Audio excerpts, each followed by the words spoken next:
بسم اللہ الرحمن الرحیم رب هب لی من الصالحین فبشرناہ بغلام حلیم۔ محترم سامعین اکرام، آج جو موضوع بیان کریں گے وہ یہ ہے کہ ابراہیم علیہ السلام کی زندگی سے ہمیں کون سے اسباق ملتے ہیں، کون سے دروس حاصل ہوتے ہیں۔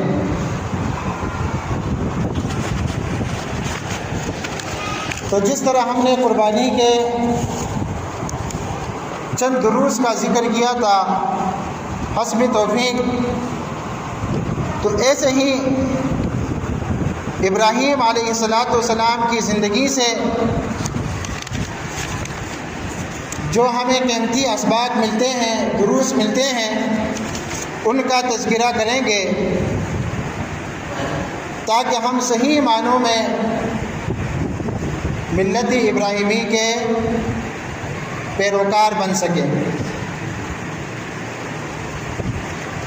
پیارے بھائیوں، سب سے پہلے یہ بیان کرتے ہیں کہ سیدنا ابراہیم علیہ السلام کا اللہ تعالیٰ سے اولاد مانگنا۔ ذی وقار سامعین، سیدنا ابراہیم علیہ السلام اللہ کے نبی ہیں اور اولاد جیسی عظیم نعمت سے محروم تھے، تو یہ آزمائشیں آتی ہیں۔ تو رب تعالیٰ سے اولاد کا سوال کرتے ہوئے کہا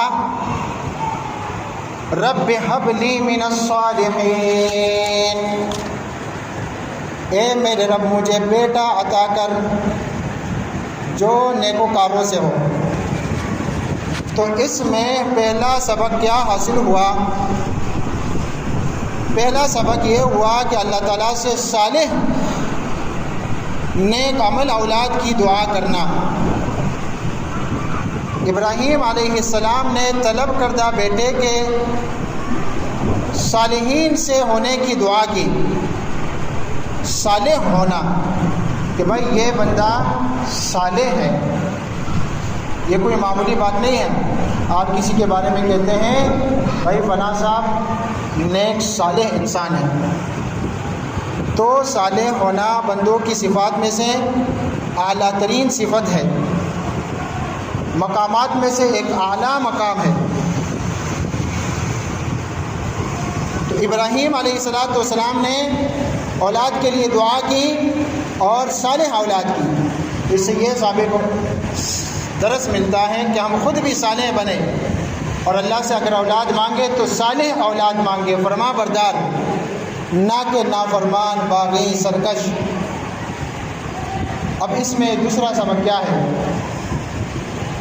دوسرا سبق یہ ہے کہ اولاد دینے کا اختیار صرف اللہ رب العزت کو ہے۔ اولاد عطا کرنے کی قدرت و اختیار صرف اللہ وحدہ لا شریک لہ کے لیے ہے، اس میں کسی اور کا کچھ دخل نہیں۔ خلیل اللہ علیہ السلام اسی قدرت و اختیار کے مالک رب ذوالجلال سے بیٹے کا سوال کرتے ہیں۔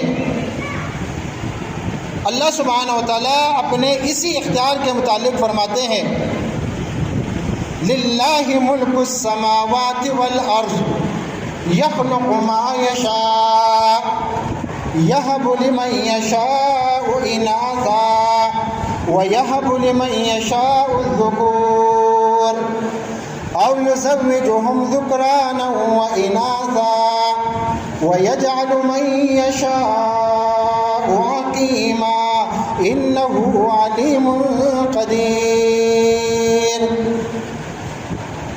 آیت مبارکہ کا ترجمہ ہے آسمانوں اور زمین کی بادشاہت اللہ تعالیٰ ہی کی ہے، وہ جو چاہتا ہے پیدا کرتا ہے، جسے چاہتا ہے بیٹیاں عطا کرتا ہے اور جسے چاہتا ہے بیٹے دیتا ہے، یا انہیں ملا کر بیٹے اور بیٹیاں دیتا ہے، اور جسے چاہتا ہے پانچ بنا دیتا ہے۔ بے شک وہ خوب جاننے والا، ہر چیز پر قدرت رکھنے والا ہے۔ اب ابراہیم علیہ السلام کے قصے سے، ابراہیم علیہ السلام کا واقعہ، ابراہیم علیہ السلام کا قصہ اللہ رب العالمین نے اپنی کتاب قرآن مجید فرقان حمید میں ذکر کیا ہے، رسول اللہ صلی اللہ علیہ وسلم کی احادیث میں موجود ہیں۔ تو اب اس سے جو اسباق ہمیں حاصل ہوتے ہیں، اب تیسرے سبق کی طرف آتے ہیں، اور وہ ہے اللہ تعالیٰ کے بہترین ناموں کے ساتھ دعا کرنا۔ اللہ تعالیٰ کے بہترین ناموں کے ساتھ دعا کرنا۔ پیارے بھائیوں، دعا کرنے کے آداب میں سے ایک بنیادی ادب یہ ہے کہ اللہ تعالیٰ کے بہترین ناموں کے ساتھ فریاد کی جائے۔ اللہ کے سامنے فریاد کرتے ہو تو فریاد کرنے کا انداز کیا ہونا چاہیے؟ کوئی مسئلہ ہے، اس مسئلے کو حل کرنا چاہتے ہو کہ اللہ تعالیٰ اسے حل فرمائے، تو اللہ تعالیٰ کے بہترین ناموں کے ساتھ دعا کیجیے۔ ابراہیم علیہ السلام نے اللہ تعالیٰ کے پیارے نام رب کے ساتھ دعا کی۔ اللہ تعالیٰ نے بھی اسی طرح دعا کرنے کا حکم دیا ہے۔ کون سی آیت میں؟ ملاحظہ فرمائیں، آیت ہیں وَلِلَّهِ الْأَسْمَاءُ الْحُسْنَى فَادْعُوهُ بِهَا، اور اللہ تعالیٰ ہی کے لیے سب سے اچھے نام ہے الاسماء الحسنى، سو تم ان ناموں کے ساتھ اللہ تعالیٰ کو پکارو۔ تو ایک سبق یہ ہے کہ الاسماء الحسنى، اللہ کے بہترین ناموں کے ساتھ اللہ سے دعا کی جائے۔ بندہ عاجز ہے، بندہ مسائل سے پاک نہیں ہو سکتا، پریشانیوں سے پاک نہیں ہو سکتا، کوئی نہ کوئی پریشانی ہوتی ہے، کوئی نہ کوئی مسئلہ زندگی میں ہوتا ہے۔ تو اللہ سے دعا کرنے کے لیے اللہ تعالیٰ کے بہترین نام الاسماء الحسنى کو یاد کیجیے، اور اللہ کے ناموں کا واسطہ دے کر اللہ تعالیٰ سے دعا کیجیے۔ اب ابراہیم علیہ السلام کے قصے سے چھوٹا سبق وہ یہ ہے کہ ولادت سے قبل بیٹے کے نیک ہونے کی فکر۔ پیارے بھائیوں، ابراہیم علیہ السلام کو بیٹے کے نیک ہونے کی فکر کس قدر ہے، وہ اس کی ولادت سے پہلے اس کے صالحین سے ہونے کی فریاد کرتے ہیں کہ میرا بیٹا ہو صالحین میں سے ہو، فرما برداروں میں سے ہو، نافرمانوں میں سے نہیں۔ اور عقل و دانش اسی فکر اور اسی سوچ کا تقاضا کرتی ہے، کیونکہ نعمت اولاد کی تکمیل ان کے نیکی سے ہوتی ہے۔ اللہ نے اولاد دی ہے اور وہ فرما بردار ہو، تو یہ اس نعمت کی تکمیل ہے۔ اور اگر اللہ نے اولاد دی ہو اور نافرمان ہو، باغی ہو، سرکش ہو، پریشان کرنے والی ہو، تو یہ اس نعمت کی تکمیل نہیں ہے۔ تو اس نعمت کی تکمیل اولاد کی نیکی سے، فرما برداری سے ہوتی ہے۔ اولاد کی نیکی والدین کی آنکھوں کی ٹھنڈک اور والدین کے دلوں کا سرور ہوتی ہے، اور اولاد کا والدین کے ساتھ حسن سلوک بھی ان کی نیکی کے آثار سے۔ بھائیوں، اللہ تعالیٰ کے برگزیدہ منتخب لوگ ایسی ہی فکر کے حامل ہوتے ہیں۔ اب سیدنا اسماعیل علیہ السلام کی پیدائش کی کچھ تفصیل قرآن و حدیث کی روشنی میں بیان کرتے ہیں۔ پیارے بھائیوں، سیدنا ابراہیم علیہ السلام کی دعائیں پوری ہوئیں۔ اللہ تعالیٰ کا فرمان ہے فَبَشَّرْنَاهُ بِغُلَامٍ حَلِيمٍ، تو ہم نے اسے بہت بردبار بیٹے کی بشارت دی، بہت بردبار بیٹے کی۔ پیارے بھائیوں، اس مختصر آیت میں 3 بشارتیں ہیں۔ نمبر 1 یہ ہے کہ اولاد تو اللہ تعالیٰ عطا کرے گا، نرینہ اولاد، بیٹا ہوگا، لڑکا ہوگا۔ اور نمبر 2، وہ اس عمر کو پہنچے گا کہ اسے بردبار کہا جا سکے، کیونکہ چھوٹے معصوم بچے کو کوئی نہیں کہتا کہ یہ بردبار ہے۔ جب اپنی عمر کو پہنچے گا کہ اسے بردبار کہا جا سکے، سمجھدار کہا جا سکے، فرما بردار کہا جا سکے، اس عمر کو پہنچے گا۔ اور نمبر 3، وہ بہت بردبار ہوگا۔ اب آتے ہیں سیدنا ابراہیم علیہ السلام کے واقعے سے 5ویں سبق کی طرف۔ 5واں سبق، پیارے بھائیوں، ظاہری اسباب کی کمزوری کے باوجود اللہ تعالیٰ کا بندے کی فریاد سننا۔ اللہ کریم ظاہری اسباب کی قلت، کمزوری اور ناسازگار حالات کے باوجود اپنے بندوں کی فریاد کو سنتا ہے۔ ابراہیم علیہ السلام کی کبر سنی کے باوجود، یعنی کہ بڑی عمر کے باوجود، بڑھاپے کے باوجود، اللہ کریم نے ابراہیم علیہ السلام کو بغلام حلیم کی نوید جافزاں سنائی۔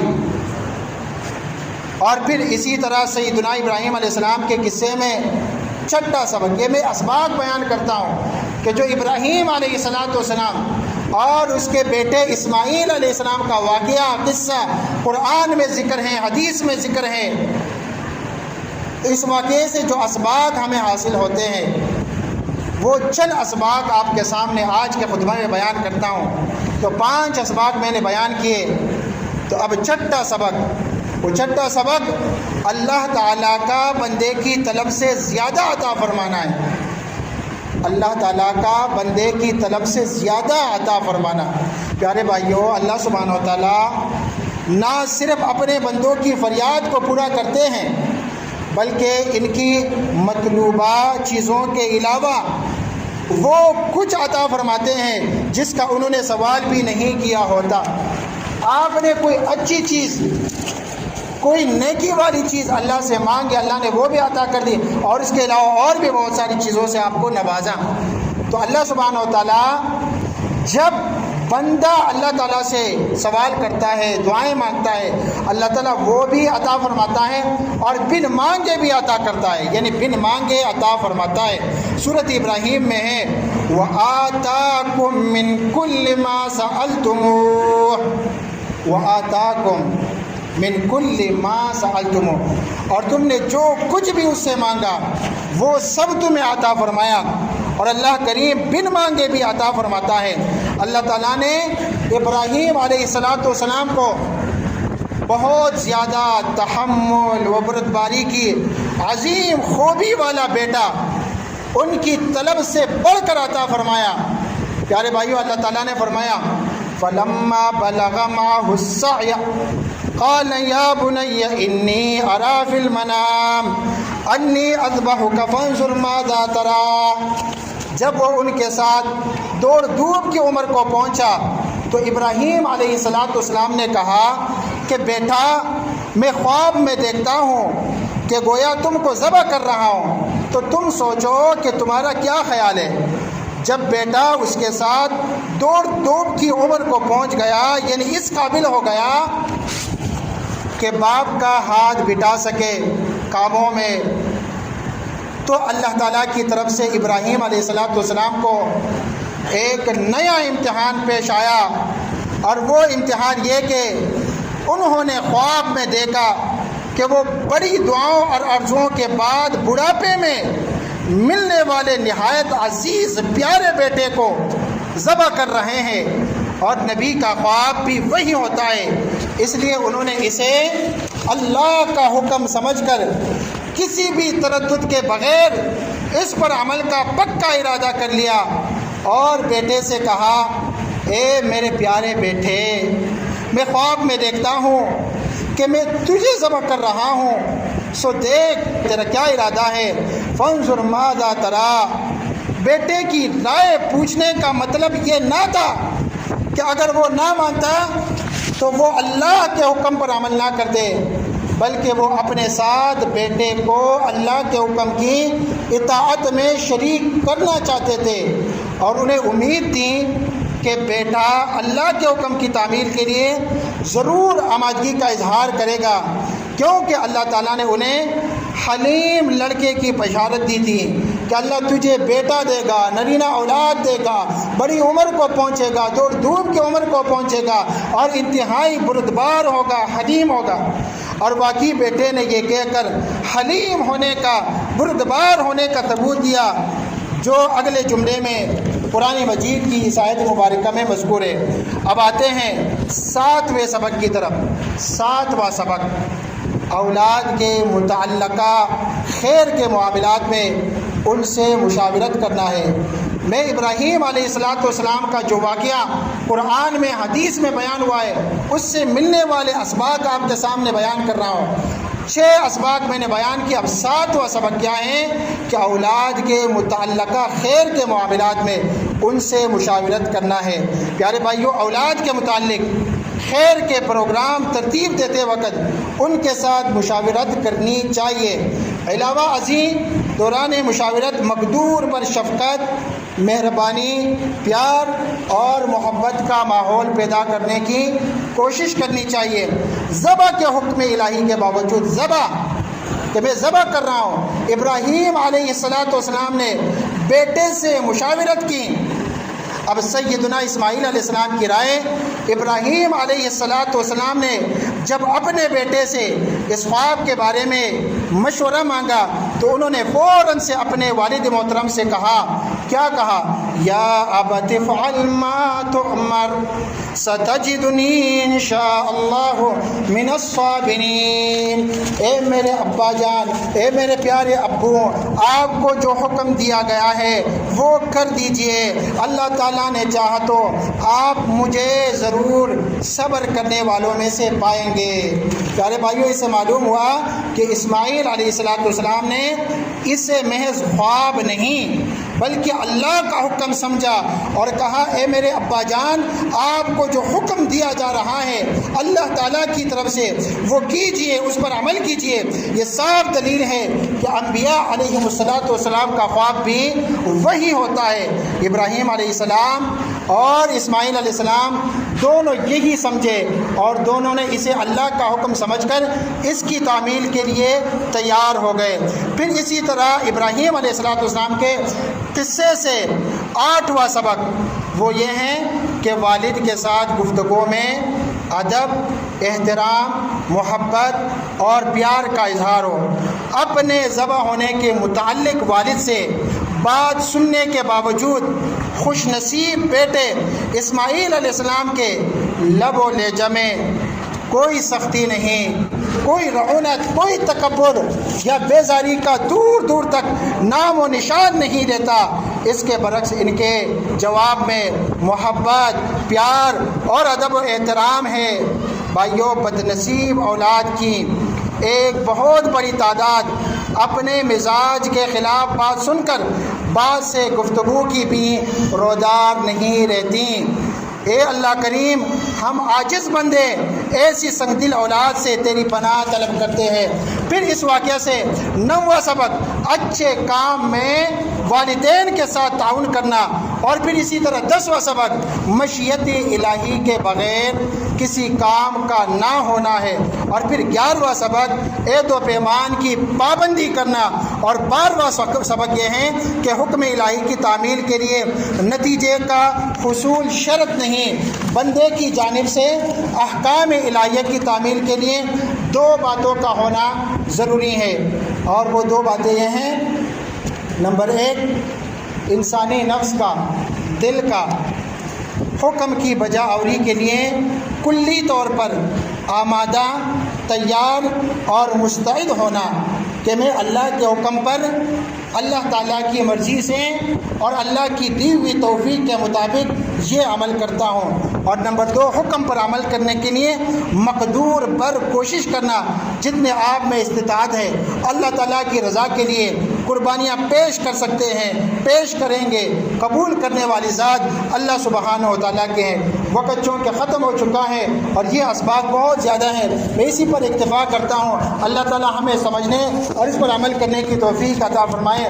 جو پریشان حال ہیں اللہ تعالیٰ ان کی پریشانیاں دور فرمائے، اور جو آزمائشوں میں ہیں اللہ رب العالمین ان کی مدد فرمائے۔ اللہ سبحانہ و تعالیٰ فلسطین کی غیبی مدد فرمائے، مسلمانوں پر ظلم کرنے والے یہودیوں کو نیست و نابود فرمائے۔ پیارے بھائیوں، انشاءاللہ العزیز عید الاضحیٰ کی نماز سلطان آباد میں 6:30 بجے اور یہاں 6:15 بجے نماز ہے، تو اس لیے آپ کوشش کریں گے کہ جلدی پہنچیں گے تو جلدی نماز ادا کی جائے گی، تاکہ پھر اس کے بعد قربانیاں ہیں۔ اللہ تعالیٰ قبول فرمائے، اللہ تعالیٰ وہ اعمال کی توفیق ہمیں دے جو اللہ کے دربار میں قابل قبول ہوں، اور ہمیں برائیوں سے بچائے، ہمیں آزمائشوں سے بچائے، ہمیں فتنوں سے بچائے، ہماری اولاد کو بچائے۔ اللہ رب العالمین ہمیں اور ہماری اولاد کو نیک، صالح اور فرما بردار بنائے۔ آمین۔ وآخر دعوانا الحمدللہ۔